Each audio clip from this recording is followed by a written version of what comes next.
10 games into the season, there seemed to be this like genuine conversation that Tottenham were going to win the league. But from who, though? Because it wasn't from any Spurs fan that I knew. Maybe not. Maybe Tottenham fans weren't part of this agenda. No, it wasn't. But it was there. You know, I know Tottenham had played 10, won 8, drew 2. And we all said, get one injury and it's absolutely over. Yeah. Because everybody understands that squad. Yeah, that squad is not good enough. I never got it. I never got the hype. And I do feel like Ange Postecoglou. You know, earlier in this show, Madge, we were talking about certain managers getting away with it, certain managers being seen in a favourable way by the media, and other managers getting quite a rough ride.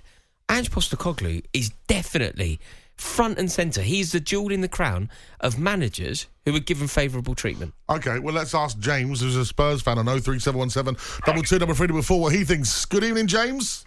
Hi, how are you? Yeah, very good, James. Rory reckons that Big Ange, he's the crown jewel in the media darling piece, and he gets away with it. What do you reckon?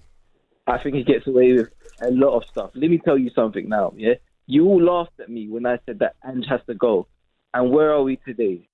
We're how many points behind Aston Villa, up against a must-win game against Arsenal. Now, let me get this clear. If we lose against Arsenal, he deserves a sack in Monday morning. I'm slightly baffled. You're a Tottenham fan, right? Yes. And what, you just don't think that Postecoglou is the right fit for the club? Because if that is how you feel, that puts you in a very small minority of Tottenham fans, doesn't it? It doesn't. You'll be surprised. Really? What is that? Is there a sentiment that I'm missing here, Madge? Obviously, you go over Tottenham. Is there a... What you should do is go onto Twitter or X, whatever they call it these days, type in Angie out, and you'll see it. Okay, James, what's it based on for you? What are you not feeling about Postecoglou? He must finish top 4. I called in the other day and I said, you know, with Manchester United and Chelsea, you know, suffering at the moment, what a great opportunity it would be for Tottenham Hotspurs to finish 4th. And he's allowing Unai Emery's men to, you know, nick it ahead of us. We're probably not going to get the 5th space of the Premier League. No, that's not going to happen. So he needs to finish top 4. To be honest with you, I've had enough. You know, if he doesn't win against Arsenal and Arsenal goes on to win the league, that is unforgettable.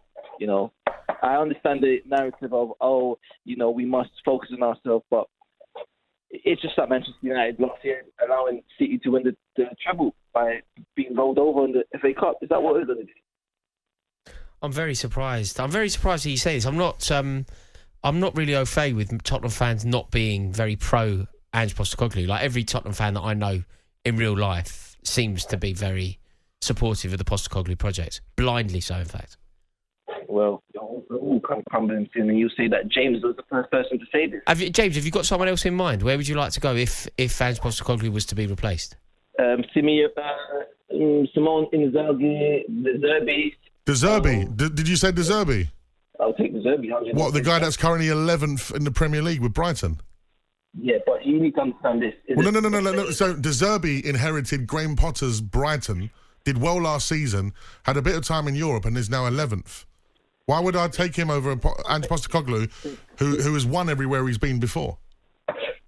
Well, look, like I said, if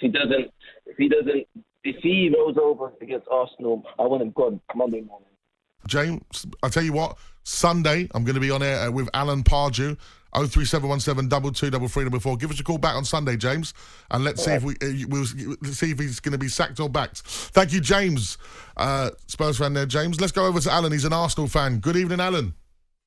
Good evening. Fantastic show, guys. Thank you. Thank you very much, Alan.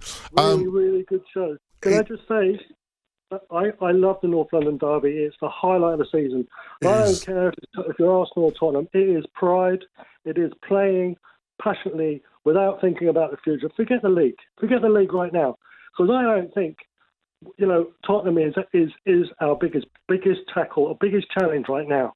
I reckon it'll be Everton on the last day of the on the last day of the season. I reckon it'll be Everton. Tottenham, they need to have some belief. 4-1, I don't think so. I think we'll win, but it will be close. I want it to be good, exciting. I want people turning up. I want to enjoy that match. And I want to give, if you don't mind, I'm going to give a shout out to my brother who is a Spurs fan. Love him to bits. That's the second person today. We've had brothers who have been Spurs fans and Arsenal fans. We love it. I'm going to have to go from you for a moment. There's been a goal at QPR, Ian Abrams.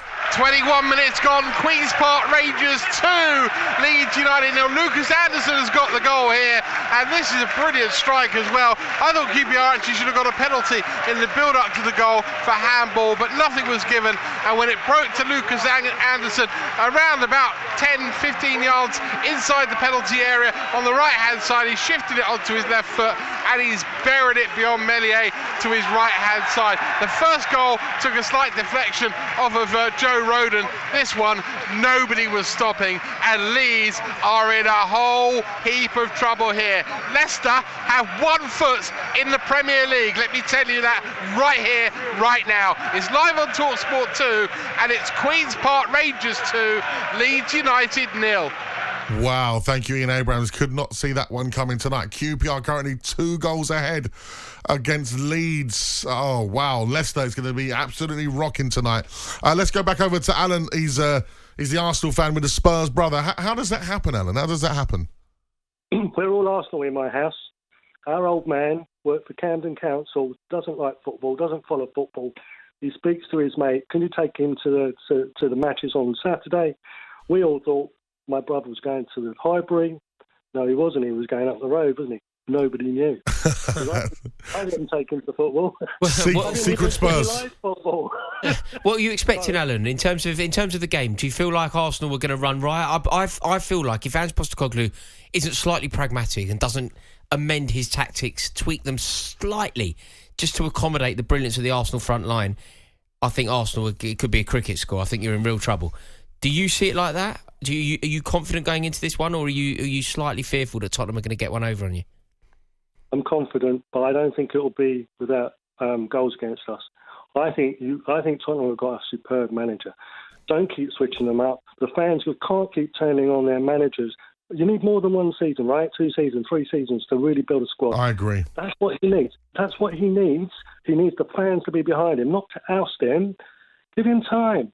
Tottenham are a great side. I tell you now, in the 80s, that was the team I looked up to. Even though I was an Arsenal fan, Keith Birkinshaw, Glenn Hoddle, all of them. Ardiles. I've even met Ardiles. I've met Pat Jennings at Tottenham. I've been to Tottenham more times than Arsenal as an adult because I go on the corporate. I get invited on the corporate, and I love the welcome. They don't know I'm an Arsenal fan. And whenever I get a programme, and I gave it a programme to Pat Jennings, and I say, could you give me your autograph? And Pat says, what's your name, son? My name is Lewis. There you go, bruv. There's a programme there just for you. Because I love my brother, and I know how much he loves the club. But I tell you now, I wouldn't do that for anybody else or any other team.